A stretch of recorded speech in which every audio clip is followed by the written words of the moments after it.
I know there were a lot of emotions here when Peter left.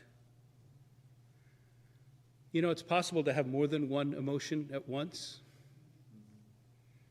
It's possible to be happy for the Swars but worried about the future of this parish. It's possible to be glad that they had the opportunity to return to Maine and wish they had stayed here through the challenges of the pandemic.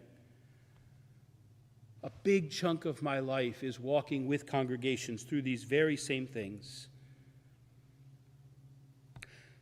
But these too are moments, seasons in the life of a congregation to give God thanks and to cultivate gratitude.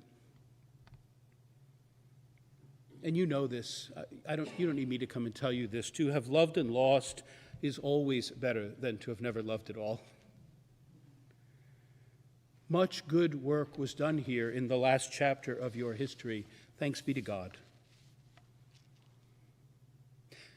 And it helps to begin to move forward when there are so many faithful lay folks like all of you, and a very capable interim, and a very capable deacon, and a very capable senior warden and vestry and search committee and profile committee, all the rest. You are blessed, St. Mark's. You know this? You are blessed. To use a sports metaphor, you have a deep bench. People are finding, and people are claiming, and people are using their gifts. Thanks be to God. I cannot tell you for sure when your next rector will arrive. The short answer is in God's own time. I can tell you I was here earlier this week and passed on some qualified names to your search committee, and they are on it. And we'll see if there's a match in there. You know what I can tell you for sure? Peter Swar's name is not among those names. And Paul Briggs is not among those names. And Sandy is not among those names. They've each had their turn. Whoever leads you next is invited to help you write the next chapter, not to rewrite the last one.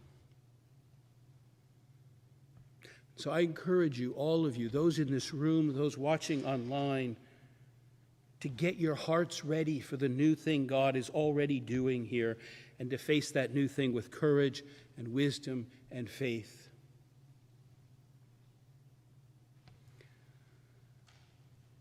I know that there's some people in the church that think preachers should never talk about money, that clergy should just stick to matters of faith.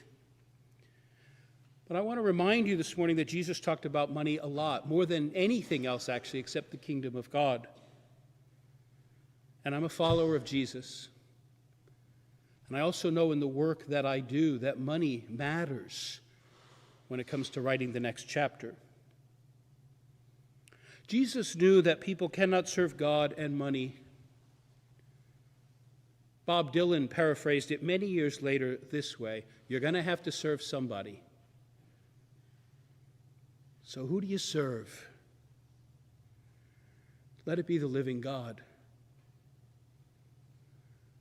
There is so much in this congregation for which to be incredibly grateful. You have a sense of purpose. You have a commitment to the neighborhood. You have a deep bench. But I know you well enough to know that one of the things that adds some stress here is money. When I was here Tuesday night after I met with the search committee, I came in and met with the vestry for just a few moments, and they looked concerned. And I'm not telling you anything that you don't already know, but here's the thing. Just as in families, getting into debt can cause tensions, not having enough resources can cause stress and anxiety, so too it works the same way in congregations. And when congregations have enough resources to do what they believe God has called them to do, they can focus on that instead of worrying about how they're going to meet payroll. In times of clergy transitions, there are some who say, well, I'll just wait and see. We'll wait and see. I understand that, and it is profoundly unhelpful, my friends, to wait and see. The time is now. I encourage you in gratitude for what has been and in gratitude for what will be to resist that temptation and step up your game. And perhaps I'm just preaching to the choir today, but to step up your game. One of the real struggles in many congregations, and maybe here, is that a deficit of thousands of dollars can seem insurmountable. It can paralyze us. In the old days, in Episcopal congregations, there were sometimes benefactors, and the rector could go say, "Can you write out a check for 40 grand? Those days are gone. I mean, if there is somebody here, talk to Sandy right after church who can write out that kind of a check. Please. But for most of our congregations, and I suspect for this one, it means we all need to do a little more. We all need to share our widow's mite. We all are invited to go a little beyond, and then even, by God's grace, a little beyond that, so that there is enough. You know, even a $20,000 deficit in a congregation with 100 pledges is just $4 more per week per person. Let me say that again because you probably didn't expect math this morning. If any of us had credit card debt of $20,000, we should be worried. But this kind of debt should not scare a vestry. Because if everybody does a little more over the course of 52 weeks, that deficit is covered. And the community gets to focus on the work God gives us to do. And some can do more and some can do less, but everybody can do something, like that widow. What is the work to which God calls us? Why does this work matter? Well, we heard it again in today's gospel reading, but I didn't need to wait to get here. When I drove up your driveway on this beautiful fall day, I saw that sign right on your church about who God calls you to love. And it seems to me it's everybody.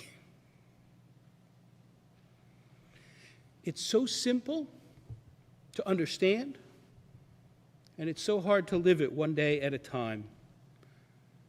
But we are called to love God and to love our neighbor, and the world needs that right now.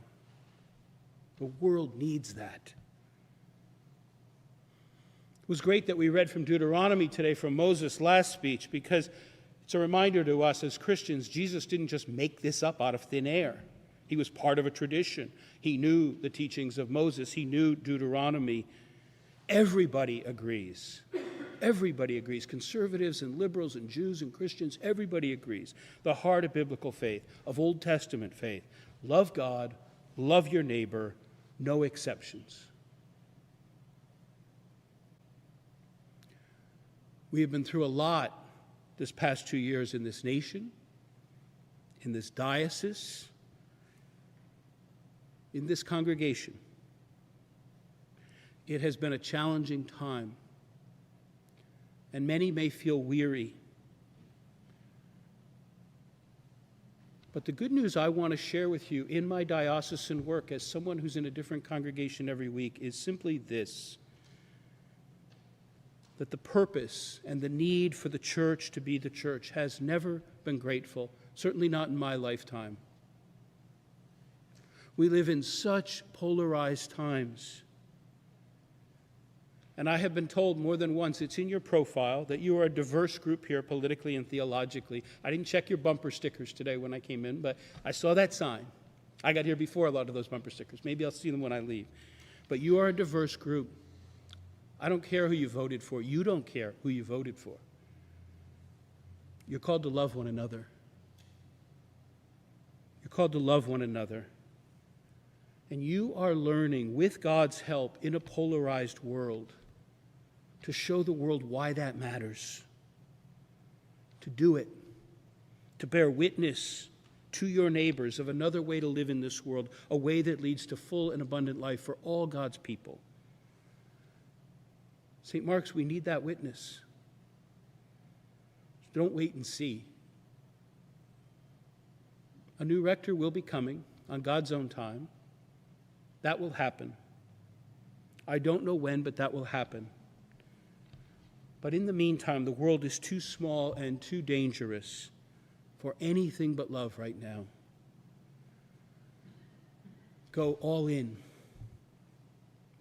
as followers of Jesus Christ, so that St. Mark's can continue to bear witness to the love of God in Jesus Christ, and then go out and love your neighbor, all of them, no exceptions.